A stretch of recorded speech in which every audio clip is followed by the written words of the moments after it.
There are some reasons for your bad breath. Tongue coating.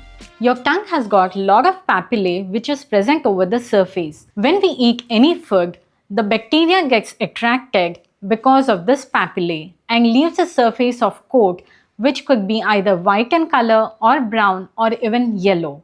So it is mandatory for us to not only brush teeth but also clean the tongue using a scraper. Next is gum disease. It's not just about brushing your teeth but using a correct technique to brush the teeth. So after we brush, there could still be deposits that is present not only on the teeth but also below your gums. And this could lead to bleeding gums and even swelling of the gums, which will eventually cause falling of your teeth. So not only brushing will help, but also using a floss will definitely help your teeth and gums to stay strong. The next is food between the teeth.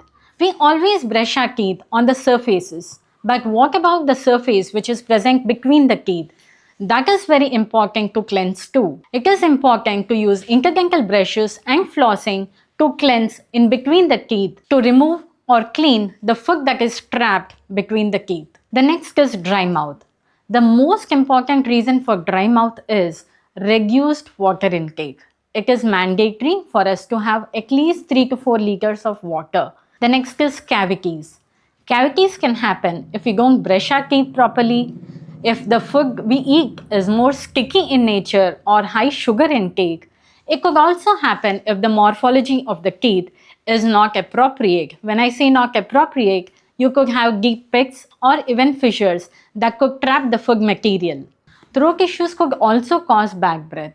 If there is any obstruction in throat because of enlarged tonsils or adenoids, this obstruction could cause mouth breathing and that results in bad breath. Even medical conditions like diabetes could cause dry mouth, which could lead to hyposalivation. It is important to maintain your insulin levels by managing it with your diabetologist.